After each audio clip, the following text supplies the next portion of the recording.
All right, everyone. Welcome back to the Lockup Shutdown podcast. My name's Monica. Joining me, as always, my good friend Zach. How's it going tonight? It's going good.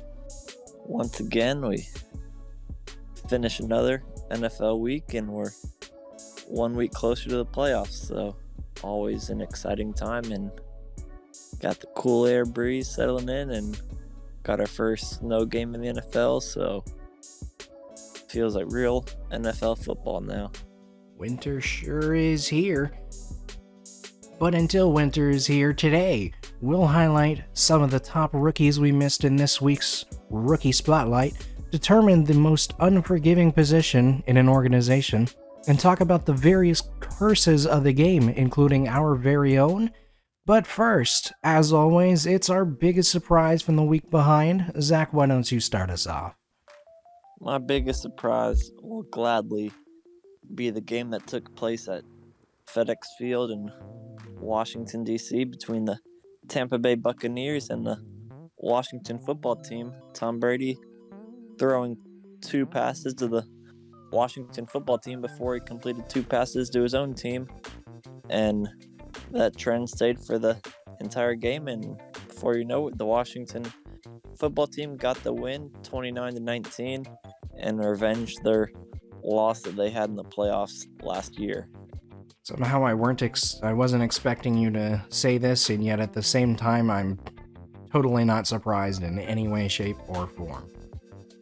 Personally, my biggest surprise from Week 10 was the Patriots absolutely obliterating the Cleveland Browns 45-7.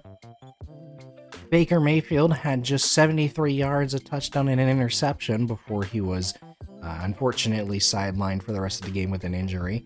Ramondre Stevenson had 100 yards and 2 touchdowns on the game, so the Patriots' running attack was surprisingly strong considering it's the Patriots of all teams. I don't know. How can the Patriots manage to blow out the Browns that badly? I mean, the defense was just out of this world for New England. Yeah, New England's put together the complete game as good as you could have hoped from any team in the league. If you score 45 points and give up 7 against a team as talented as the Browns, and it may just be that you're starting to realize that I might have been right about Mac Jones in the beginning of the year and the talent that he has after he beats the Browns by 38. So, good week, a few surprises. Didn't even talk about the Rams getting smoked by the Niners or the Seahawks getting shut out, but that's the week in NFL football where you can't get too surprised by anything just because of how talented every team is. Absolutely. Listen. With Mac Jones, I'm as stubborn as a bull and I'm not very forgiving. But, speaking of things that aren't forgiving, I think we need to talk about what the most unforgiving position is in an organization. I mean, there's so many different positions that you can be at in the NFL. You can be a fucking ball boy for all I care. Obviously, starting quarterback, head coach, everyone has a job to do. But certain positions in an organization are a lot more lenient when it comes to how well you need to do your job in order to keep said job. So, Zach, why don't you tell me what you think the most unforgiving position is in any given organization? If I was going to be in an NFL organization, I'll tell you what, I would not want to have the job security of an NFL head coach.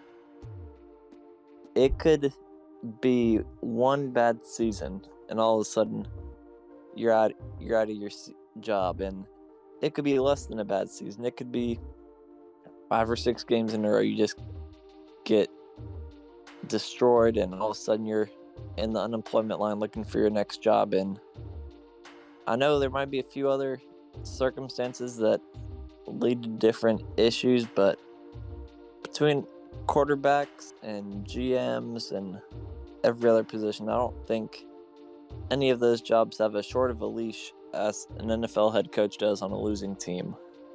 I absolutely agree with you there. When a team is underperforming, ultimately it's the coach that gets blamed right off the bat.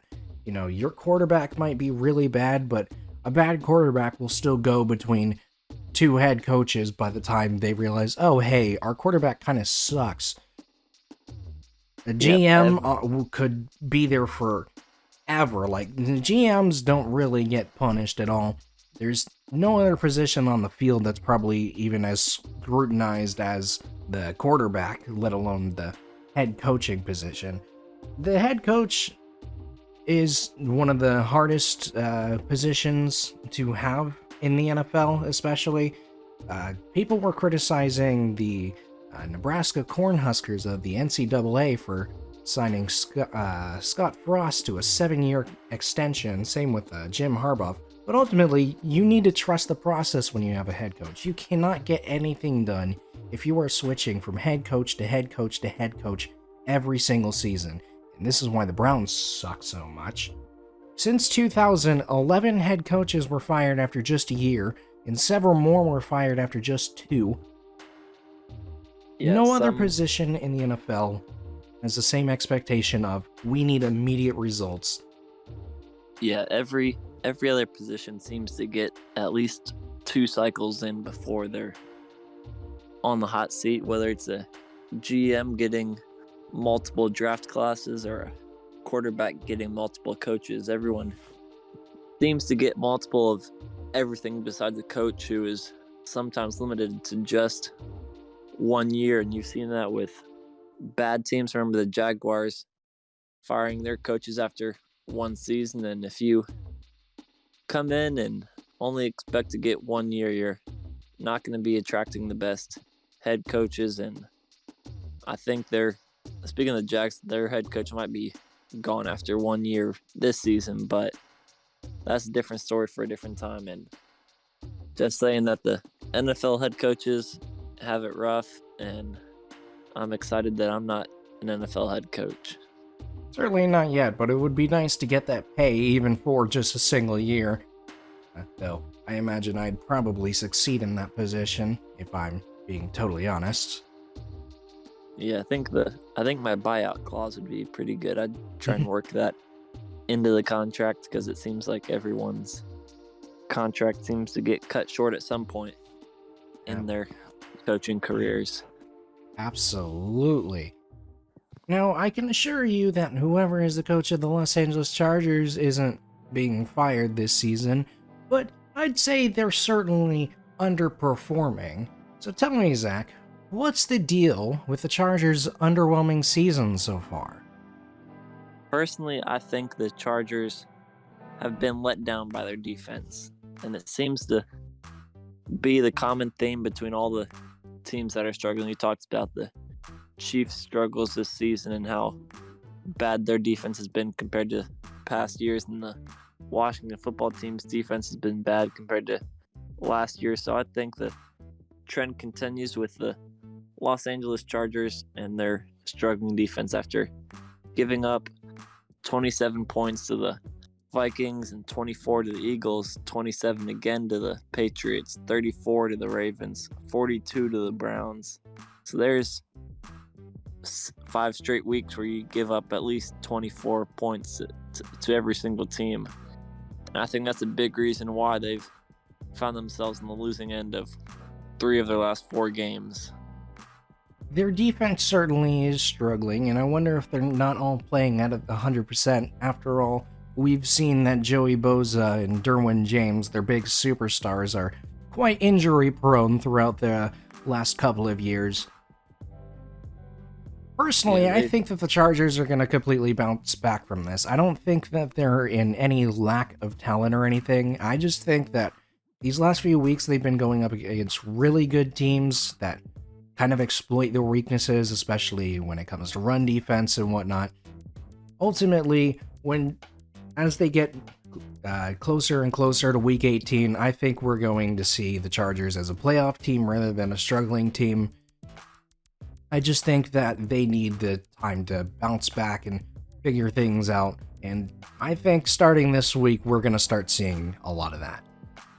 I'm definitely not putting it past the Chargers to bounce back. If you've got Justin Herbert and Austin Eckler as your two star players on offense, along with Keenan Allen, you've got one of the best trios in the league. But I'm going to go out and make a hot take right now that only one of the Kansas City Chiefs and Los Angeles Chargers will make the playoffs.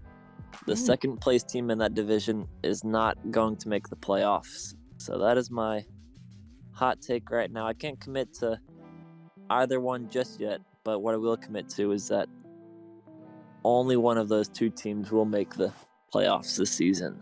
That would certainly be surprising to see. Speaking of the Chiefs, however, they have a very talented young offensive lineman named Creed Humphrey, who we seem to have skipped over in our former offensive line rookie spotlight. In fact, there were a handful of players that we have skipped over throughout our rookie spotlights through the last handful of weeks.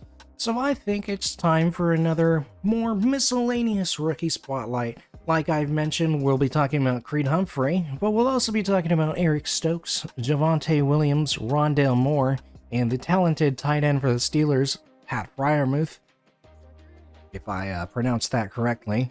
But let's start off with the talented center out of Kansas City named Creed Humphrey. Why don't you start us off, Zach? Yeah, we definitely skipped over Creed Humphrey, and it will sound crazy now, but I think he's been one of the most important draft picks in the entire draft for the Kansas City Chiefs, and we saw how much they struggled in the Super Bowl with the Bucs defensive line, and their issues got exposed right then. And I think Creed Humphrey is in the running for Rookie of the Year and has been one of the most impressive rookies this season, and is a big reason why the Chiefs have had some success this season. The Chiefs are certainly not very talented in the O-line position, but if there's one bright spot in a very, very dark offensive line, it's probably going to be Creed Humphrey. He's got a 90.5 PFF grade. He's only allowed a single sack this season, albeit he's a center, so you don't really expect a center to be giving up sacks at all. He's such a versatile player. He's so strong. He's fast. He's a great, the perfect player for a center, especially in that Kansas City Chiefs offense where Patrick Mahomes might, run as far as he can. Ultimately, Creed Humphrey is the most talented player on that offensive line. And I think Creed Humphrey might be the most talented offensive lineman to come out of this draft. Obviously, we talked about Rashawn Slater. I believe that was last week or the week before, something like that.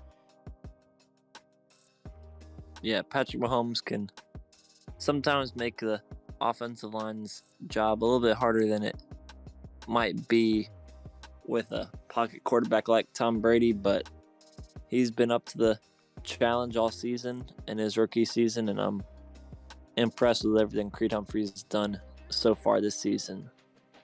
It certainly helps to have a center like him protecting you, that's for sure. Next up, we've got Eric Stokes, who was picked 29th to the Packers from the Georgia Bulldogs. So far this season, he has 9 pass deflections, which is the 9th most in the league, and he has a single interception on the season. He didn't have too much on the stats sheet earlier in the season, which is why we didn't talk about him in the cornerback segment, because other people were performing just a little bit better, and it was better to talk about others. But lately, Eric Stokes has really been picking up the pace. Again, he's not the best on the stat sheet, but he looks absolutely incredible when you watch him in game. He's getting to the ball. He's doing his job, ultimately, and that's all you really expect out of a cornerback. Eric Stokes is a very solid corner, and I think the Packers really, really needed someone like him to make up for the mistakes of Kevin King and whatnot. But I like Eric Stokes. He's a very talented cornerback, and I can see him being one of the better cornerbacks to come out of this draft. Yep, Eric Stokes got a long career ahead of him, and I think he'll be really successful. We talked about the hardest position in the organization, but I'm going to go out and say cornerback is one of the hardest on-field positions besides obviously a quarterback, and Eric Stokes has come right in and performed at a high level. Didn't start the first 2 games for the Packers, but has started every game since then and put the emphasis on this week with the shutout that the Packers were able to get from Russell Wilson and the Seattle Seahawks, and give credit to Eric Stokes. Obviously doesn't get too many stats as a cornerback, but I think that is also another reason why he's so good, is that quarterbacks aren't throwing in his direction, which makes it hard for him to get those stats. And with him playing 98% of the team snaps on defense against the Seahawks as a rookie, it just shows how much of an impact he's had, and a big reason why the Packers haven't lost a game yet since he started. Absolutely. Let's talk about Javonte Williams, the running back picked 35th to Denver out of North Carolina. So far this season, he's been splitting his reps with Melvin Gordon, but has had a pretty solid statistical season with 514 yards and a touchdown. Why don't you tell us what you think about Javonte Williams, Zach? I've been really impressed with Javonte Williams. Unfortunately, he's not getting as many reps as I would have hoped for, but he's averaging 5 yards a carry, and I don't remember the last time a rookie running back was averaging 5 yards a carry on the season, but that's exactly what he's done with 103 carries and 514 yards. So Broncos got a good running back in Javonte Williams, who's hopefully being eased into the system and is ready to take on that lead back role and do it really well once Melvin Gordon calls it quits on his career, which unfortunately may be coming up soon. But bright start for Javonte Williams, and I got high hopes for him in his career. Hopefully we don't end up seeing another situation like Phillip Lindsay or the last handful of good running backs the Denver Broncos have had, where they just seem to give up on them and they disappear off the face of the earth somehow and then somehow show up on the Houston Texans. Javonte Williams probably puts the most effort out of any running back that we've, at least in this draft. Najee Harris probably would be number 1 for most effort, but Javonte Williams, he's so fast, he will push the pile as much as he can. Javonte Williams is a pure effort running back, and you love to see that if you are the coach, the GM, whatever you are in the organization, you love to see it. Yeah, it's been great for him, and that's exactly what you need from a rookie, is to come in and make that big impact straight away. And I think that's exactly what he's done, and to be able to compete for reps with Melvin Gordon, who's one of the all-time running backs and been in the league for years, is props to him for everything he's done. He fully deserves everything that's coming his way right now. Absolutely. Let's move on to Rondale Moore, the wide receiver for the Arizona Cardinals, who was drafted out of Purdue, pick 49th. So far this season, he has 36 receptions and 362 yards, as well as that 1 touchdown that we all saw the clip for, him getting completely wide open for some reason. He has a lot of speed. He's a very fast guy. I always said that if we didn't get Rashad Bateman, I would have wanted the Ravens to pick up Rondale Moore. And obviously we picked up Rashad Bateman, so it doesn't really matter. He shows great promise as a starter in the NFL, but the problem is that he's not a starter in the NFL. I think that if the Cardinals were to use him more, especially as a slot receiver, he would start blowing up the stat sheet, but ultimately he doesn't get targeted quite as much. He doesn't get plays made for him. He's spending a lot of his time on the bench, and ultimately that's a result of the fact that there's a lot more experienced wide receivers on the Cardinals roster. With DeAndre Hopkins injured, obviously he'd be getting a little bit more reps on the field, but of course he has Colt McCoy throwing to him, so it doesn't really say too much anyway. Yeah, Rondale Moore has got a lot of potential, but in this draft class, he's obviously been the one that's produced the least on the field so far, but that's also because he's spent the least amount of time on the field from any of these rookies that we've seen. And like you said, it's tough for him to get on the field when you've got Christian Kirk, A.J. Green, DeAndre Hopkins, and Zach Ertz typically in the wide receiver spots fighting for those targets. So Rondale Moore is wide receiver 4 at the Cardinals, but I think if he went to a lesser team, he would move up the depth chart pretty quick because he's got a lot of talent. But one of the good things, but also bad thing about being on a good team is that it's going to be hard for him to find those reps compared to a Detroit Lions, Jacksonville Jaguars type of team. But I think once he gets better and players move on, he'll have a really successful career. It'll certainly be wonderful to see how he plays once A.J. Green eventually retires or simply moves on to another team. Let's talk about our final rookie for today. It's Pat Freiermuth, tight end for the Pittsburgh Steelers, drafted 55th out of Penn State. So far this year, he has recorded just 276 yards and 4 touchdowns, which isn't all too much, but Steelers fans seem to be calling for him to be the best tight end in the league. Obviously quieted by that costly fumble in overtime in their tie against the Lions. Ultimately, it only resulted in the Lions missing a field goal, so the damage wasn't too bad, but if you're a tight end, you probably shouldn't be fumbling after basically any tackle, to be honest. You're a tight end, you should be holding onto the ball as best you can. But apart from that, he's been a solid, consistent tight end. I could see him being a pretty average tight end, a Dallas Goedert type of guy eventually, as we progress further and further into the future. And all of that is coming despite Big Ben being an absolute bum with his subpar play. I like Pat Freiermuth. He's a solid guy.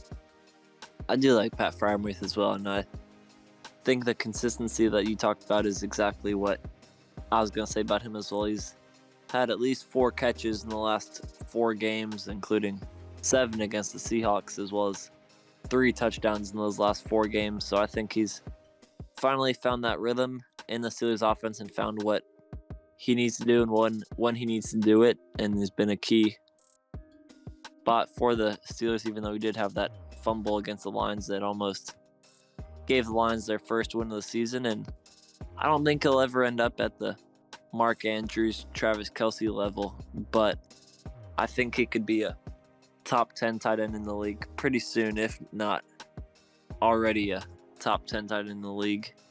And I've got high expectations for him, and I think he's in the perfect spot right now in Pittsburgh, and I think if he can stay there for a while, that'll be the best for him in his career. We'll just have to see how well he can fill that role. That's it for the rookie spotlight, so I think it's time to move on to our final segment of the day, apart from lightning fast picks.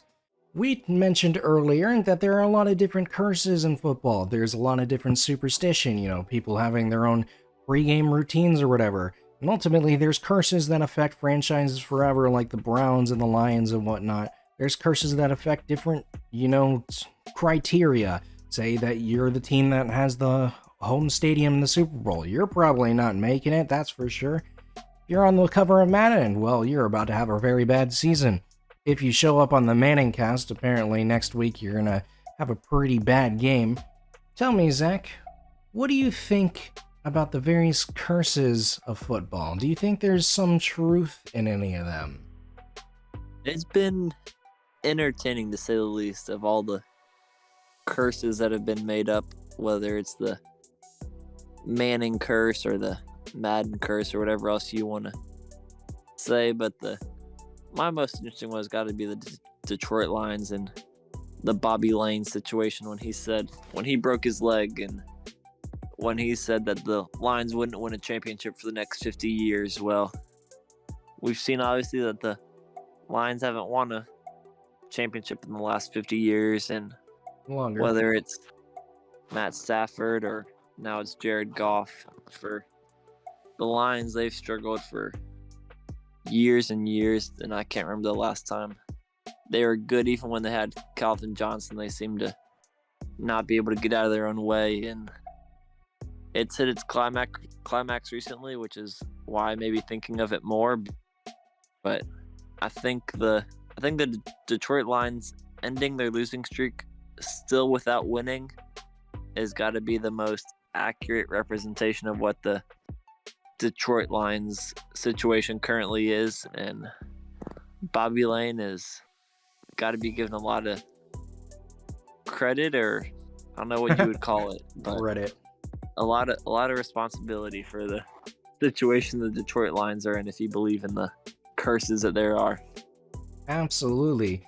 You know, I've been starting to think that we might have our own curse here on the Lock Up Shutdown podcast. It seems that whenever we seem to give someone high praise, they suddenly go down with an injury, whether that be a minor injury or a major injury the immediate week after.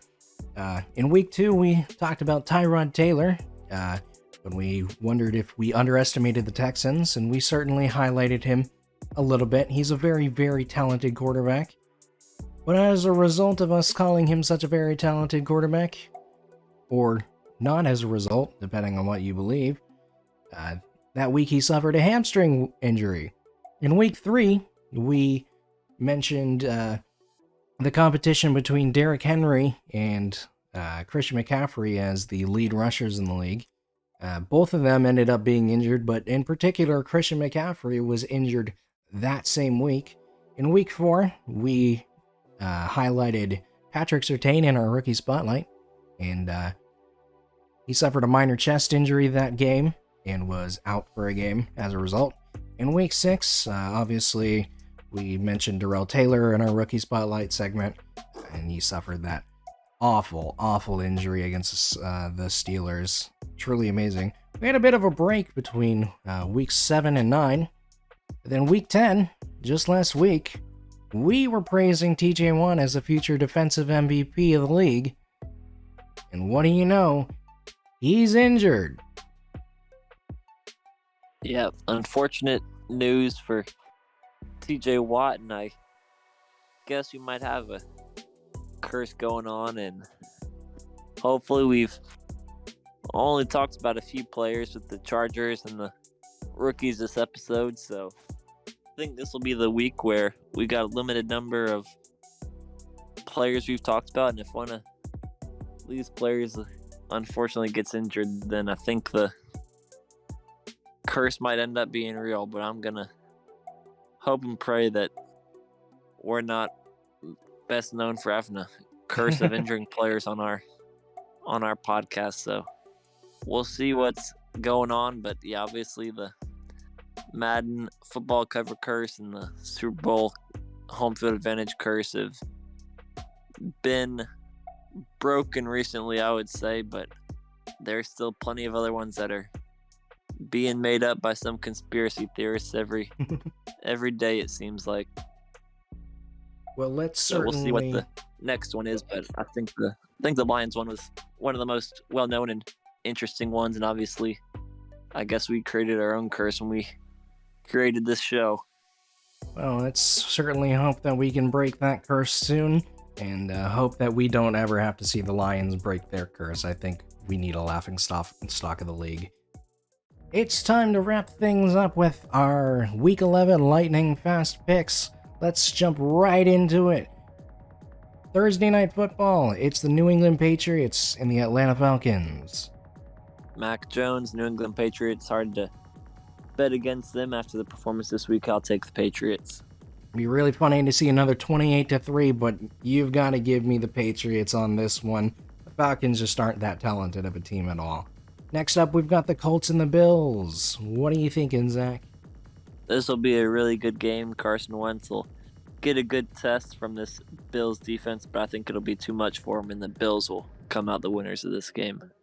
The Bills might have another massive blowout coming, but I think it might also be pretty close. I think this is going to be a close game, but I think that the Bills are going to come out in the end as a better team. Next up, we've got the Ravens and the Chicago Bears. Not going right for the Chicago Bears at all this season. I'm hoping the Ravens will be able to rebound after some disappointing games against the Dolphins and Vikings recently, as well as the Bengals. So I'm going to take the Ravens in a rebound game for them. Ultimately, I don't think that the Bears' defense are ready for the Ravens' offense. I'm going to have to agree with you there. The Ravens are in for a rebound. Next up, we've got the Lions and the Cleveland Browns. The two cursed teams. This game's not going to be pretty. The Browns know the Lions' struggle of going 0 and whatever all too well, but I think the Browns are going to keep that rolling for the Lions and walk away with the win in that game. You know what? I'm going to go as far to say that the Lions simply can't go through this year without a single win. I think if there's any team that they're going to beat, it's a struggling Browns team that is just giving away their best wide receiver. Give me, for the first time this season, the Detroit Lions. Next up, we've got the Texans and the Titans. I'm hoping you're not ballsy enough to pick the Texans on this one for your own sake. Certainly not. Titans will win this one pretty easily. Yeah, I'm going to have to agree with you there. The Titans are going to have a very nice, a fun play day with the Houston Texans, to say the least. Next up, we've got the Packers and the Minnesota Vikings. Always good when you see two NFC North teams against each other, but except for the Lions and Bears. Yeah, that may not be as fun of a matchup, but you've got the Packers and Vikings this week. Aaron Rodgers back for the Packers, and I'm going to take the Packers in the win and call them on this one. I absolutely agree with you there. The Packers are going to have to come out with this one. Minnesota's been having a good last couple of weeks, but I just don't think that they're going to continue that momentum in against Aaron Rodgers, of all people. Next up, we've got the Saints and the Eagles. Very even matchup there. This will be an even matchup and may not be two of the best teams, but I think it'll be an entertaining game due to how even this matchup may be. But I'm going to take the Philadelphia Eagles in this one. I like Jalen Hurts and what he's turned into, and then it revolutionized Eagles offense as well as Devontae Smith. So I'm going to take the Philadelphia Eagles in this one. I absolutely agree with you. This is going to be a very fun game, and I am absolutely taking the Eagles on this one. Next up, we've got the Washington football team and the Carolina Panthers. Ron Rivera versus Cam Newton. This one might be game of the week, and I texted you outside of this podcast that we should watch out for a Washington football team playoff run, and I think it starts up again this week after beating the Buccaneers. The Washington football team will get it done even without Chase Young against the newly led Cam Newton Carolina Panthers. On the contrary, I think that this is the perfect time for the Panthers to make themselves a playoff run. Give me the Carolina Panthers on this one. Next up, it's the 49ers and the Jaguars. I think I'll start us off with this one. It's got to be the 49ers. They had a absolutely strong outing against the Rams of all teams. If you can dominate the Rams, you're going to dominate the Jacksonville Jaguars. Yeah, the 49ers just put on as dominant of a display as you'll see, and they showed that with Elijah Mitchell and Deebo Samuel, you're going to be competitive with just about any team in the league, and with the Jags at the bottom of the league, I'll take the 49ers pretty easily in this one. Next up, we've got the Bengals and the Raiders. Two teams trending in opposite direction on this one. Raiders seem to can't catch a break. Bengals seem to be hitting their stride now with a few young key guys figuring everything out. I think the bye week is definitely going to help them hit the reset button. I'm going to take the Bengals in this one. Absolutely agree with you there. They had a very tough loss against the Jets, but I don't think they're going to have another tough loss. Tough loss? Give me the Bengals, please. Next up, we've got the Cowboys and the Chiefs. Two teams that'll potentially be Super Bowl contenders, and I'm going to take the Dallas Cowboys in this one. Chiefs got the win earlier this week, but I'm still not convinced with their performances, and the Cowboys seem to be putting everything together right now, and I'm going to take the Dallas Cowboys.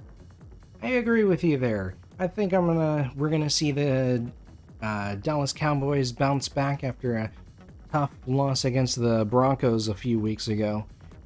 Definitely give me the Cowboys in this one. Next up, we've got the Cardinals, who, again, we don't know the status of Kyler Murray and DeAndre Hopkins, and the Seattle Seahawks, who most definitely will have Russell Wilson.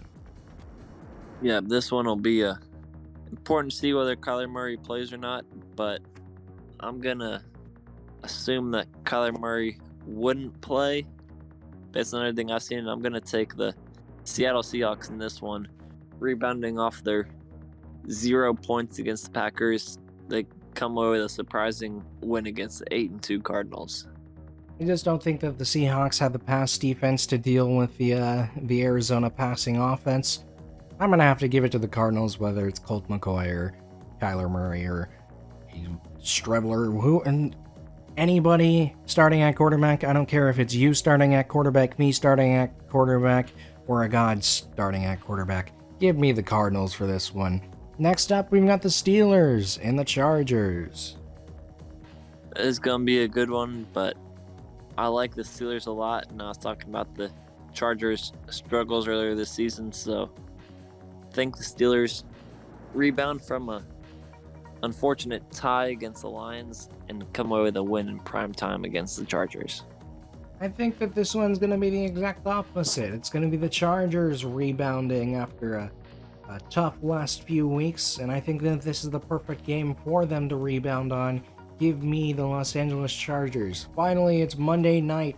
Another easy one. I don't know how the Giants keep getting Monday night games, but here we are. It's the Giants and the Tampa Bay Buccaneers. Give me the Bucs.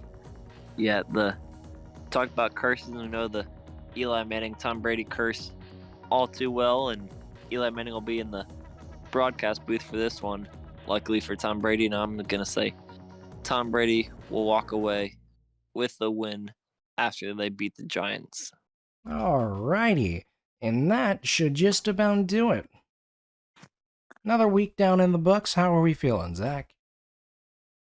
Good week. Excited for another one as we start to see the playoff races take shape and who will be in the playoff hunt for the next 7 weeks, or who will maybe start going to the tank and looking at the draft board early on in the next few weeks. So this is when the season starts to take shape and you gear up for the final push at the end of the season. So let's see as we get into crunch time what happens. Absolutely. But before then, it's time to lock up and shut down.